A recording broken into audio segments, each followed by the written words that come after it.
வந்து உட்கார்ந்த உடனே ஒரு ஆர்டர் போகிறாங்க, 2வது நாளே இது ஆக்டிவேட் ஆகுது. 50 கடையில் உடனே மூடினாங்க. 21 வயசு கீழே பண்ணுன்னா மிகப்பெரிய நடவடிக்கை எடுக்கப்படும் டாஸ்மாக் ஊழியர் மேலே அப்படிங்கிற ஒரு மிகப்பெரிய அறிக்கையை விட்டுருக்காங்க. மொத்தத்தில் வந்து பெண்கள் நிம்மதியாக வெளில போகணும், நிம்மதியாக வரணும், சந்தோஷமாக வரணும், குடும்பம் நல்லா இருக்குன்ற ஒரு கண்ணோட்டத்தோடு இப்போ எடுக்கப்பட்ட விஷயங்கள் வந்து இப்போ தமிழக முதலமைச்சர் அவர் எடுக்கப்பட்ட விஷயங்களை உண்மையிலே மக்கள் மிகப்பெரிய அளவில் வந்து சந்தோஷப்பட்டுருக்காங்க. இந்த விஷயங்கள் வந்து வரவேற்கப்பட்டு. வணக்கம் சார். வணக்கம். தமிழக முதலமைச்சராக விஜய் அவர்கள் பதவியேற்றுட்டாரு, சட்டசபையிலேயே நுழைஞ்சிட்டாரு. சட்டசபையில் நுழைஞ்சதுக்கப்புறம் விஜய் அவர்களோட செயல்பாடு முதல்ல எப்படி சார் இருந்தார்? இல்லை, சிறப்பாக இருந்ததுங்க. இந்த அளவுக்கு வந்து போல்டாக பேசுவார். அந்த சீட்டில் இப்படி உட்காரும் போதே இந்த ஒரு கம்பீரமாக அந்த முதலமைச்சர் சோஃபா, கிரீன் கலர் சோஃபா, எத்தனை பெரும் தலைவர்கள் உட்கார்ந்த இடம் அப்படிங்கிறது வந்து கற்பனை கெட்டாத ஒரு விஷயம். அந்த சீட்டில் விஜய் அவர்கள் நம்ம கண்ணு முன்னாடி சினிமாவில் பார்த்த ஒரு விஜய் அவரோட அந்த பயணித்தது, பேசுனது, அதெல்லாம் ஞாபகத்துக்கு வந்தது எனக்கு. அதை ஒரு சிறப்பான ஒரு ஃப்ரேமில் இருந்தது. அது ரொம்ப பாராட்டப்பட வேண்டிய விஷயம்னு நினைக்கிறேன் அதை. பட் அவருடைய அந்த பதவியேற்றும் போதே 3 கையொப்பம் போட்ட ஒரு விஷயம் இருக்குது. அதுவே ரொம்ப பாராட்டத்தில் வந்தது. சட்டசபைக்கு போகும்போது அங்கே பதவி பிரமாணம் மீண்டும் எடுத்துக்கிட்டு பார்க்கும்போது பார்த்தா திடீர்னு அடித்தா ஒரு எல்லா தலைவர்களும் போய் பார்க்க போன ஒரு விஷயம். அது வந்து ரொம்ப புதுசு எனக்கு தெரிந்த வரைக்குமே. யாருமே எதிரும் எதிருமாக இருப்பாங்க, பார்த்தா கூட பார்க்காத மாதிரி திரும்பிக்கிற காட்சியில் தான் நம்ம பார்த்துருக்கோம். இங்கே வந்து எல்லாம் முடித்தோன்னே எல்லார் வீட்டுக்கும் அவர் போனது, முன்னாள் முதல்வர் வீட்டுக்கு போனது, அப்புறம் சீமான் அவர்கள், வைகோ அவர்கள் அப்படின்ற நிறையா விஷயங்கள் நம்ம பார்க்கும்போது வந்து ரொம்ப மெய் சிலிர்த்த விஷயமாக தான் நான் பார்க்குறேன். நான் அதை அதுவும் வீட்டு வாசலில் போய் அரண் வச்சு கட்டி பிடிச்சி தட்டி கொடுத்து அந்த ஒரு அன்பு, ஒரு பாசங்கிறது வந்து என்ன, நீங்கள் சட்டசபைக்கு வந்தால் தான் ஆளுங்கட்சி எதிர்கட்சி இது அதற்கு வெளியில் நடக்கிற ஒரு விஷயம் பார்க்கும்போது அது உண்மையிலே அரசியல் களத்தில் வந்து புதுசாக இருக்குன்னு நினைக்கிறேன் நான் இதை. ஏன்னா யார் எப்படி விமர்சனம் பண்ணி இந்த இடத்துக்கு வந்திருக்காங்கிறது தெரியும் அவர்களே சந்திக்கும் போது. பட் அந்த வரவேற்பு ரொம்ப சிறப்பாக இருந்தது. அவங்களும் அதை பெருசாக வந்து எடுத்துக்கல, ரொம்ப கேஷுவல். ஏன்னா அவங்களோட அரசியல் அனுபவம் வேறு. என்ன இந்த பக்குவம்லாம் அவங்களுக்கு நிறையவே இருக்கும். இதெல்லாம் பார்த்துட்டு தான் வந்தவங்க. ஆளுங்கட்சியை எதிர்கட்சியை மாறி இருந்தவர்கள் தான். ஸோ அங்கே உதயநிதி அவர்கள் கூட வந்து விஜய் அவர்கள் வாசல்னு வரவேற்று கூட்டு போனது, ஸ்டாலின் ஐயா கையை பிடிச்சி தட்டி கொடுத்து உள்ளே கூட்டு போய் பொக்கைகள் அந்த சால்வையில் போற்றப்பட்ட விஷயம். அப்புறம் 3 பேர் வந்து ஒன்றா சேர்ந்து ஃபோட்டோ எடுத்துக்கிட்டு தான். அப்புறம் உதயநிதி அவர்கள் ஒரு புத்தகம் கொடுக்கப்பட்டது. அப்புறம் இந்த பக்கம் பார்த்தோம்னா சீமான் அவர்கள் வந்து அவர் வாசல்னு வரவேற்று கூட்டு போன விஷயங்கள். ஸோ எவ்வளோ பேச்சுகள், எவ்வளோ விமர்சனங்கள். அந்த தேர்தலுக்கு முன்னாடி மக்கள் செல்வாக்கு யார் அதை ஓட் பேங்க் வாங்க முடியும், யார் ஆட்சிக்க முடியுன்ற. ஸோ அந்த காலம் வேறு, அதற்கு பிறகு வர்ற இந்த காலம் வேறுன்னு தான் நான் பார்க்குறேன். பட் சிறப்பாக இருந்தது. வைகோ அவர்கள் வீட்டில் போனது, அவர் பார்த்து பேசுகிறது, அவங்க வீட்டில் வேலை பார்க்குற திருச்சி சுற்றி போட்டது பதில் இவர் திருச்சி சுற்றி போட்டது. வைகோ அவர்கள் சொல்ல பார்த்தோம்னா இந்த ஓட்டு பூரா உனக்கு தான் திரும்பி விழுந்துச்சுன்றாரு. அவங்க வீட்டுக்கு வேலைக்கு போகிற விசிலுக்கு தான் போட்டாங்கன்னு சொல்கிறாரு. ஸோ இப்படி நிறையா விஷயங்கள் நம்ம வந்து பார்க்க முடிஞ்சுது. இதெல்லாம் பார்க்கும்போது ரொம்ப எளிமையான ஒரு தலைவனாக எல்லாத்தையும் அனுசரிச்சுட்டு போகணும், தமிழ்நாட்டு மக்களுக்கு மட்டுமே சிறப்பு நல்ல விஷயங்கள் பண்ணணும் அப்படிங்கிற விஷயம் தான் என்னால் பார்க்க முடிஞ்சுது அந்த மேட்டர் சார். ஏன்னா சட்டசபையில் சண்டை போட்டு ஒரு ஆட்சியை நடத்த வேணாம், நம்மெல்லாம் சேர்ந்து நடத்துவோங்கிற ஒரு முடிவை விஜய் எடுத்தது அரசியல் வரலாற்றில் புதுசாக இருக்குல்ல சார், இதை எப்படி பார்க்க? இல்லை, அது பார்த்தது வேற. அவர் பார்த்தது ஒரு மரியாதை நிமித்தம். நமக்கு வந்து முன்னோடிகள் எல்லாமே அரசியலில். அதனால் அவர்களை பார்த்து அந்த அந்த என்னென்ன ஃபார்மாலிட்டிஸ் கூட எடுத்துக்க முடியாது. அது ஒரு அன்பு இருந்தால் தான் போக முடியும். அண்ணாக்கு அப்புறம் இப்போதான் எதிர்கட்சி தலைவர்கள்லாம் போய் மீட் பண்ணியிருக்காங்க. எஸ், கண்டிப்பாக. இந்திய அரசியல் இதுதான் நினைக்கிறேன் நான். இதை 2 பேர் தான் ஆட்சி பண்ணியிருக்காங்க. ஒருத்தர் ஆளுங்கட்சி, ஒருத்தர் எதிர்கட்சி, மாறி இருந்தாங்க. இன்றைக்கி விஜய் அவர்கள் வந்து டிவிக்கில் வந்து மிகப்பெரிய ஒரு வெற்றியை பெற்று கூட்டணியோட, அதாவது ஒரு 10 பேரோட ஆதரவோடு ஆட்சி அமைக்கும் போது அங்கே 58 வருடமாக இருந்த 2 பேருமே பார்த்தீங்கன்னா ஒரே வரிசையில் எதிர்கட்சியில் உட்காந்துருக்கிறது வந்து உண்மையிலேயே அது பார்க்குறதுக்கே வியப்பாக இருந்தது. அது என்னடா இது பெரிய, அதாவது 7 அதிசயங்கள் 8வது அதிசயம் கூட நம்ம எடுத்துக்கலாம் நம்ம அதை. அப்படி தான் நான் நினைக்கிறேன் நான் அதை. பட் அப்படி சில காட்சிகள் இது அப்படிலாம் அந்த ஒரு சிறப்பான ஒரு விஷயமாக நான் பார்க்கப்பட்டது. அதை அதற்கு பிறகு இந்த பெரும்பான்மையை நிரூபிக்க வேண்டிய ஒரு கட்டம் வருது.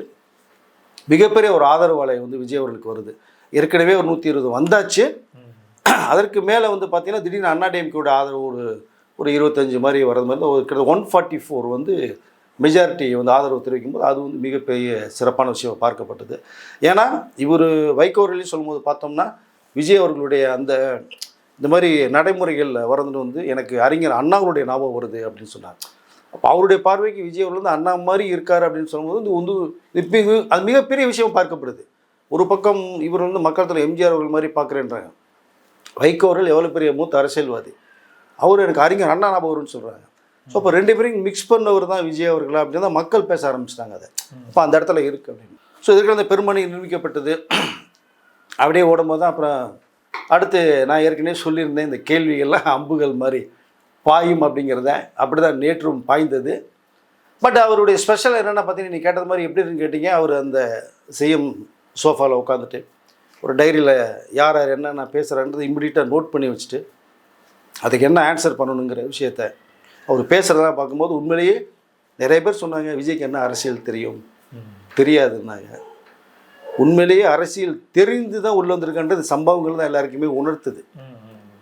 விஜய் மிகப்பெரிய ஒரு அரசியல்வாதி அப்படிங்கிற அளவுக்கு பேச ஆரம்பிக்கிறாங்க. இல்லைன்னா தமிழக முதலமைச்சர் உட்கார முடியுமா உங்களுக்கு? கண்டிப்பாக கண்டிப்பாக மக்கள் அதை தர முடியுமா? ஸோ உடனடியாக பதில்கள். பிரேமலதா விஜய் அவர்கள் கேட்கும்போது கூட பார்த்தீங்கன்னா உடனடியாக ஒரு ஆன்சர் ஒன்று பண்ணுறாரு. அப்போ அவருடைய அந்த ஜோசியரை பண்ணும்போது கூட சில கேள்விகள் வருது. அது ஒரு நியாயமான கேள்வியில் எல்லார் பக்கம் பார்க்கும்போது யோசிக்கிறேன்னு சொல்லிட்டு உடனடியாக சிபிஐஎம் கூட வந்து ஒரு ஒரு விஷயம் பேசப்படுது. அப்போ தமிம் அன்சாரி அவர்கள் கூட பேசின விஷயம் வருது. எல்லாத்தையும் வந்து எடுத்துக்கிட்டாங்க. வன்னி அரசு அவர்கள் பேசுனது கூட எல்லாம் எடுத்துகிட்டு டக்குன்னு முடிவு பண்ணுறாரு பாருங்க. ஓகே ரைட், அந்த போஸ்டே எனக்கு கிடையாது, எடுத்துறேன். கூட்டணி கட்சிகள் எல்லாம் அனுசரித்து போகிறாரு.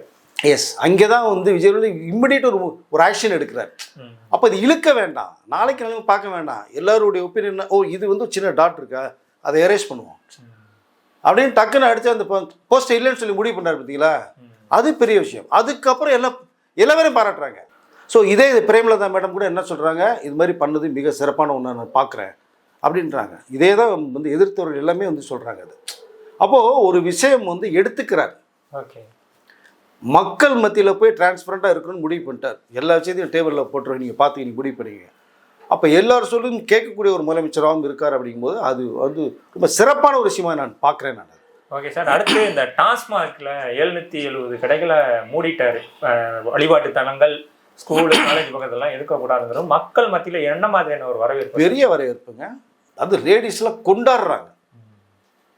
இது வந்து உட்கார்ந்த உடனே ஒரு ஆர்டர் போகிறாங்க, 2வது நாளே இது ஆக்டிவேட் ஆகுது. 50 கடையில் உடனே மூடினாங்க. 717 கடைகளில் 2 வாரத்துக்குள்ள அது மூடிடணும்னு சொல்லிட்டாரு. ஃபர்ஸ்ட் டே 50 கடை க்ளோஸ் பண்ணிட்டாங்க. இப்போ பல இடங்களில் பல கடைகள் வந்து மூடப்பட்டுகிட்டே இருக்கும். கதை கோயில் பக்கத்தில், ஸ்கூல் பக்கத்தில், கல்வி நிறுவனம் பக்கத்தில், மார்க்கெட்டு, பஸ் ஸ்டாண்டு. அது இந்த பஸ் ஸ்டாண்டில் இருக்கிறது முதல்ல ஒழிக்கணுங்க.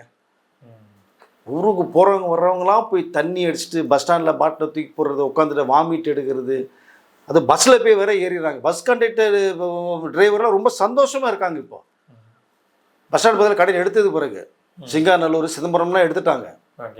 அரக்கோணம் மார்க்கெட்டில் இருந்தது எடுத்துட்டாங்க.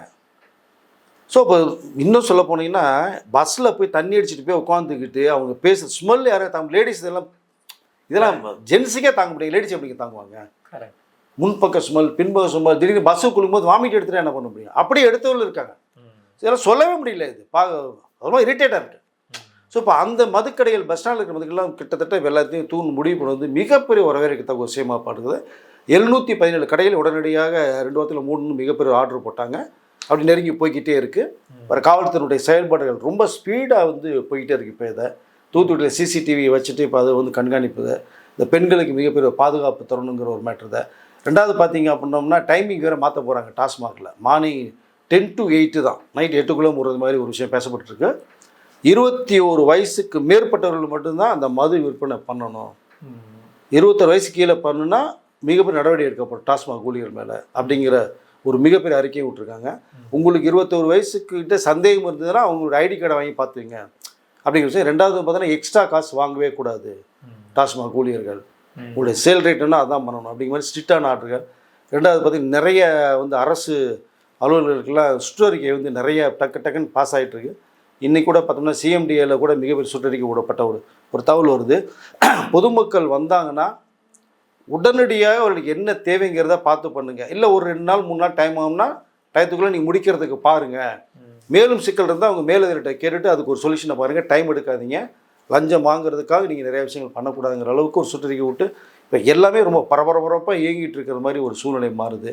2வது இந்த இந்த கிண்டல் பண்ணுறவங்க கேலி பண்ணுறவங்க கட்ட பஞ்சாயத்து இவர்களுக்கெல்லாம் திருச்சி எஸ்பி அவர்களாம் மிகப்பெரிய ஒரு அறிக்கை ஒன்று விட்ட ஒரு வீடியோ ஒன்று இருக்கிற பார்த்தோம்னா ஆட்சி மாற்றம் வந்தாச்சு முன்னே இருந்தது மாதிரிலாம் கிடையாது இப்போ வேறு மாதிரி எல்லாமே கரெக்டாக இருக்கிறத பார்த்துங்க இல்லைன்னா தூக்கி உள்ள வச்சோன்னா வாழ்க்கை பெறுங்கிறது மாதிரி சில விஷயங்கள் பேசப்பட்டது போதை தடுப்பு அதுதான் சொல்லியிருந்தார் இந்த மூணு கைப்பம் படும்போது அதில் கிட்டத்தட்ட பார்த்தீங்கன்னா குட்கா வந்து ஒரு ஏகப்பட்ட கிலோக்கள் வந்து எடுத்தப்பட்டு அவங்களை கைது செய்யப்பட்ட ஒரு சம்பவம் இருக்குது. அப்புறம் இந்த தடை செய்யப்பட்டது புகையிலை வந்து நேற்று எடுத்திருக்காங்க சிதம்பரத்தில் இதில் சம்திங். ஸோ இப்படி நிறையா விஷயங்கள் வந்து ஃபாஸ்ட்டாக போய்கிட்டு இருக்கு இயங்கிக்கிட்டு இருக்கு. மொத்தத்தில் மக்கள் பெண்கள் வந்து கொஞ்சம் நிம்மதியாக இருப்பதற்கான ஃபஸ்ட்டு வழிமுறைகள் தான் இந்த வே அப்படிங்கிறத நான் பார்க்குறேன். ஒரு பெண்மணி கூட பார்க்கும்போது பார்த்தோம்னா எங்கள் ஹஸ்பண்ட் ஒரு நல்ல டைப் தான் தண்ணி பழக்கத்துக்கு அடிமையாயிட்டார். அடிச்சு எங்கேயாவது படுத்துக்கிறாரு போய் கூட்டம் எனக்கு பக்கத்து வரலாம் அசிங்கமாக இருக்குது. காசு இல்லைன்னு சொன்னால் பிச்சை எடுக்க ஆரம்பிச்சிட்டாரு. பிச்சை எடுத்து போய் இந்த தண்ணி அடிக்கிறாரு. ரொம்ப கொடுமையான விஷயம், ரொம்ப வேதனையோட பேசின விஷயம். ஒரு அம்மா ஸ்கூல் பக்கத்தில் ஒரு 5 பில்டிங் தள்ளி ஒரு டாஸ்மாக் கடையை வச்சுட்டு அவனுக்கு பண்ணுறது ஸ்கூல் பசங்க போகமுடில வரலன்னு சமூக அக்கறை உள்ள ஒரு லேடி வந்து கிட்டத்தட்ட பல வருஷங்களாக போராடி இப்போ அந்த கடையை எடுத்தாச்சு இப்போ. ஸோ இப்போ நிறைய விஷயங்கள் இது மொத்தத்தில் வந்து பெண்கள் நிம்மதியாக வெளில போகணும், நிம்மதியாக வரணும், சந்தோஷமாக வரணும், குடும்பம் நல்லா இருக்குன்ற ஒரு கண்ணோட்டத்தோடு இப்போ எடுக்கப்பட்ட விஷயங்கள் வந்து இப்போ தமிழக முதலமைச்சர் அவர் எடுக்கப்பட்ட விஷயங்களை உண்மையிலே மக்கள் மிகப்பெரிய அளவில் வந்து சந்தோஷப்பட்டு இருக்காங்க. இந்த விஷயங்கள் வந்து வரவேற்கப்பட்டு இருக்காங்க. சார் அடுத்து எதிர்க்கட்சி தலைவர் உதயநிதி ஸ்டாலின் ரீல்ஸ் ஆட்சி நடத்தாதீங்க ரியல் ஆட்சி நடக்கும்னு சொல்லிட்டு சட்டமன்றத்தில் பேசியிருக்காரு. ஸோ விஜய் அவர்களும் அதுக்கு பதில் கொடுத்துருக்காரு. இதை எப்படி பார்க்குறீங்க? இல்லை அதுதான் அது என்னென்னா சோஷியல் மீடியா இன்றைக்கி இருக்குது, நிறையா விஷயம் இன்ஸ்டாக இருக்குது, மக்கள்கிட்ட போய் இப்படி ரீச் ஆகுது. போய் நீங்கள் முன்னெல்லாம் போய் பிரச்சாரம் பண்ணணும், ஒரு விஷயம் தகவல் கொடுக்கணும், பேப்பரில் நியூஸ் வரணும், அது மறுநாள் வரும், போய் சேர்றதுக்கு டைம் எடுக்கும். இப்போ ஒரு செகண்ட்ஸில் போய் ரீச் ஆகுது. அதனால் டெக்னாலஜி அட்வான்டேஜ் நமக்கு நிறைய கிடைக்க வந்து நம்மளும் அந்த ஸ்டைலில் லைஃப் ஸ்டைலில் கொண்டு போகிறது தான் பெட்டர் நான் நினைக்கிறேன். விஜய் நிறைய பிரச்சனைகள் பண்ணியிருக்காங்க. ஸோ ரீல்ஸ் அரசியலுங்கிறது நான் எப்படி எடுத்துக்கணும்னு தெரியல எனக்கு. அதை அவரும் எல்லா ஊரிலும் போனாங்க, சில இடங்களுக்கு போக முடியல, இது போய் மட்டும் ரீச் ஆகுது. அதன் மூலமாக இந்த கருத்துக்களை நம்ம சொல்ல வரோம். இப்போ ப்ரெஸ் மீடியா எதுக்கு நம்ம எல்லா பேரும் பண்ணுறாங்க, மக்கள்கிட்ட கொண்டு போய் கருத்தை செய்ய ஒரு விஷயத்த சொல்லும் போது அது ப்ரெஸ் மீடியா எல்லாத்துக்கும் ஃபோக்கஸ் பண்ணுறாங்க. 20 சேனல் 20 சேனல் தெரிக்குது உங்களுக்கு. இந்தியா போகும்போது உலகம் பூரா பார்க்குறாங்க. அது மாதிரி தான் இதுவும் நான் நினைக்கிறேன். அதனால் ஒவ்வொரு விஷயங்கள் இந்த காலகட்டம் மாற பல விஷயங்கள் மாறதான் செய்யும். எம்ஜிஆர் அவர்கள் ஆட்சி காலத்தில் இருந்த சிஸ்டம் இன்றைக்கி அதை பண்ண முடியாது. இன்றைக்கி வேறு லெவல். இதை விட இன்னும் 2050 வேறு மாதிரி கூட போகும் உங்களுக்கு. அப்போ இது ஒன்றும் இல்லை, அது இன்னும் அட்வான்ஸாக இருக்கும். அதனால் ஒவ்வொரு விஷயங்கள் நடக்கும்போது வந்து அது சந்தோஷம் வரவேற்கத்தான் செய்யணும் நம்ம. ஏன்னா மக்களுக்கு இப்போ எல்லாம் இளைஞர்களுக்கு வந்து அரசியலை புரிய வச்சுருக்காரு. அரசியல் வேண்டான்னு ஒதுங்கி போனவர்கள் நிறைய பேர் இருக்காங்க. இல்லை நீங்கள் தெரிஞ்சுக்கணும், அரசியலை வந்து நீங்கள் பழகிக்கணும், இதுதான் நம்ம நாட்டில் நடக்குது அப்படிங்கிறது யதார்த்தமான ஒரு அரசியல் தான் பண்ணிகிட்டு இருக்காரு. அதை நீங்கள் அந்த வெள்ளை வேட்டி வெள்ளை சட்டை தான் நீங்கள் பார்த்துருப்பீங்க. கண்டிப்பாக அரசியல்வாதி இல்லாலே அதை ஃபஸ்ட்டு உடச்சிருக்காரு. பேண்ட் ஷர்ட்டில் வந்தார், கோட்டில் வந்திருக்காரு. இப்போ அதுவே வந்து பார்க்குறதுக்கே ரொம்ப ஒரு புதுசாக கலராக இருக்குது. இப்போ கோட் ஷர்ட் முதல்வர். ஸோ இப்போ அமெரிக்க ஜனாதிபதி தான் கோட் ஷர்ட் போடணுமா, ஏன் நம்ம போடக்கூடாதா? பட் அந்தந்த ஸ்டைல் கொஞ்சம் மாற்றுறாரு. இளைஞர்களுக்கு என்ன தேவை, மக்களுக்கு இப்போ என்ன தேவைங்கிறத புரிஞ்சுக்கிட்டாரு. அந்த அரசியல் யதார்த்தமான அரசியலை பண்ணுறேன்னு தான் நான் நினைக்கிறேன் சார். ஓகே சார், அடுத்து வந்து இன்னைக்கு முதலமைச்சர் வந்து ஒரு குற்றச்சாட்டை வைக்கிறாரு. ஏன்னா அந்த மகளிர் உதவித்தொகைக்கு நாங்கள் இன்னும் அனலைஸ் பண்ண வேண்டியது இருக்குது அப்படிங்கிற ஒரு விஷயம் சொல்லும்போது, நீங்கள் அதுவரை நாங்கள் கொடுத்துக்கிட்டு இருந்த அமௌண்ட்டையாவது கொடுங்கன்னு சொல்லிட்டு இதுதான் நீங்கள் பண்ணுற மாற்றமா, மக்களுக்கு கிடைக்க வேண்டிய உதவிகள்லாம் தடுக்கிறீங்களே அப்படின்னு சொல்லி ஒரு விமர்சனம் வச்சிருக்காரு. இதை எப்படி பார்க்குறீங்க? இல்லை அந்த தொகை தான் போகணும்னு சொல்லிட்டாரு. அது வந்து அதான் என்ன சொன்னார், முந்தைய ஆட்சியில் இருந்த அத்தனை திட்டங்களுமே செயல்படுத்தும், அதில் எந்த சேஞ்சஸுமே கிடையாது, அதில் யாருமே கை வைக்க மாட்டோம். நம்ம அதை அடிஷனலாக சொன்ன விஷயம் இருக்கு இல்லையா, அதுக்குள்ளே போகிறதுக்கு கொஞ்சம் டைம் எடுக்கணும். அவரே சொன்னார் எனக்கு கொஞ்சம் டைம் கொடுங்க அப்படின்னு கேட்டிருக்காரு. இப்போ மக்களும் என்ன சொல்கிறாங்க, நீங்கள் பணம் கொடுத்தாலும் முறையில் கொடுக்காலும் பரவாயில்ல, நீங்கள் சிறப்பான ஆட்சியை பண்ணுறீங்கன்னு சொல்ல ஆரம்பிச்சிட்டாங்க இப்போ அதை. அதனால் அவர் சொன்னதை கண்டிப்பாக செய்வார். ஆனால் முந்தைய ஆட்சியில் இருந்த அத்தனை திட்டங்களுமே கண்டிப்பாக செயல்படுத்தப்படும். அது வந்து இவர் எக்ஸ்ட்ரா பண்ணுறது மட்டும் கொஞ்சம் மாற்றங்கள் செய்யப்படணும். அது டைம் எடுக்கும். உடனடியாக வந்து உட்காந்து உடனே எதுவுமே பண்ண முடியாது இல்லையா, கொஞ்சம் கொஞ்சமாக தான் பண்ண முடியும். ஏன் இந்த மதுக்கடையில் இப்போ உடனடியாக மூட சொன்னார், அது வரவேற்கத்தக்க விஷயம் தானே. நீங்கள் 2500 கொடுத்துட்டோம்னா உடனே போய் ஹஸ்பண்ட் ஒய்ஃப் அடித்து பிடிக்க ஏதோ பண்ணி குடிச்சு காலி பண்ணுறதுக்கு வாய்ப்புகள் இருக்கும். இப்போ இதெல்லாம் பண்ணும்போது அந்த சர்வீஸ் பண்ண அதுவே உங்களுக்கு இப்போ பெரிய அமௌண்ட்டாக வரும் இல்லையா. அப்படியே ஒரு பக்கம் பார்க்கலாம். இப்படி ஒன்று பேசலாம், அப்படியே ஒன்று பேசலாம், இல்லை ஒன்றும் தப்பு கிடையாது இல்லையா. அதனால் விமர்சனங்கள் வரும், சட்டசபைகள் போகும்போது கேள்வி கணைகள் மிகப்பெரிய அளவில் வரும். அது வந்து அரசியல் தெரிந்து தான் வந்து அந்த அந்த சோஃபாவில் போய் உட்காந்துருக்காரு. கண்டிப்பாக அதற்குரிய பதில்களை வந்து சொல்லிட்டு தான் இருக்கார் நிறைய விஷயங்களே. இதில் என்ன ஒன்று சிறப்பு பார்த்தோம்னா அது முன்பாக பார்த்தோம்னா சட்டசபையில் என்ன நடக்கிறது நிறைய பேர் மக்களுக்கு தெரியாது. ஒரு நாள் கழித்து தெரிய வரும், இல்லை ஒரு 2-3 ஹவர்ஸ்க்கு அப்புறம் நடந்ததுன்னு தெரிய வரும். அதில் எடிட் பண்ண காட்சிகள் தான் நிறையா வரும். இப்போ லைவ் டெலிகாஸ்ட்டு போயிடுச்சு. அதே 50 மேற்பட்டவர்கள் பார்த்துட்டு இருக்காங்க லைவில் உட்காந்து. இப்போ உலகம் பூரா பேர் பார்க்குறாங்க. இளைஞர்கள் நிறைய பேர் வந்து சட்டமன்றத்தை ஃபர்ஸ்ட் டைம் லைவில் அப்போ இப்படி தான் நடக்குமா, இப்படி தான் இருக்கா, இந்த ஸ்ட்ரக்சரில் தான் இருக்குமா. ஸோ ஆளுங்கட்சி இந்த பக்கம், அப்புறம் எதிர்கட்சி இந்த பக்கம், சபாநாயகர்னா யார், என்ன விஷயம் அப்படிங்கிற விஷயம்லாம் இப்போ பார்த்து தெரிஞ்சிட்டு இருக்காங்க. நீ இனிமேல் சட்டசபையில் நடக்கிறது வந்து நம்ம மாற்றி எதுவுமே பேசவும் முடியாது, பண்ணவும் முடியாது.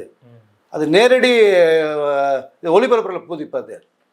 இவர் பேசினாலும் வரும், இவர் பேசினாலும் வரும், சிஎம் பேசும்போது வரும். இங்கே என்ன சம்பவம் நடக்குங்கிறது மக்கள் பார்த்துட்டே இருப்பாங்க. அதனால் நீங்கள் 91 நடந்தது, 96 நடந்தது, 2011 நடந்த சம்பவங்கள் இருக்குது, அதெல்லாம் எதுவுமே இப்போ நடக்கிறது வாய்ப்புகள் இல்லை. அந்த தலைமுறை வேற, இந்த தலைமுறை வேற. அதனால் இது வந்து ஒரு நட்பின் ரீதியாக அடிப்படையில் போகிற ஒரு விஷயமா நான் பார்க்குறேன். ரெண்டாவது அவர் சொல்கிறத வந்து நான் பார்த்து எல்லா தலைவர்கிட்டையுமே நான் பார்த்து அவங்கள போய் பார்த்தது எனக்கு மிகவும் சந்தோஷமாக இருந்தாலும், தமிழ்நாட்டில் இருக்கிற என்னென்ன தேவை நடவடிக்கைகள் இருக்குமோ அது வந்து நான் கண்டிப்பாக என்னுடைய அரசில் செயல்படும் அப்படிங்கிறது தமிழக முதலமைச்சர் சொல்லியிருக்காரு. இப்போ அதனால் வந்து ஒரு நல்ல ஹெல்த்தியாக தான் இப்போதைக்கு நமக்கு எல்லாமே போய்கிட்டு இருக்கு. எல்லாத்தையும் ஒரு டைம் கொடுக்கணும்னு நான் சொல்லிக்கல விரும்புகிறேன். நான் அதை பார்க்கலாம், இனி போக போக எப்படி இருக்குங்கிற நம்ம நிகழ்ச்சியில் நிறையா இருக்கும், பார்க்கலாம் நம்ம. ஓகே சார், நிறைய தகவலை பயந்துக்கிட்டீங்க, ரொம்ப நன்றி சார். நன்றி சார்.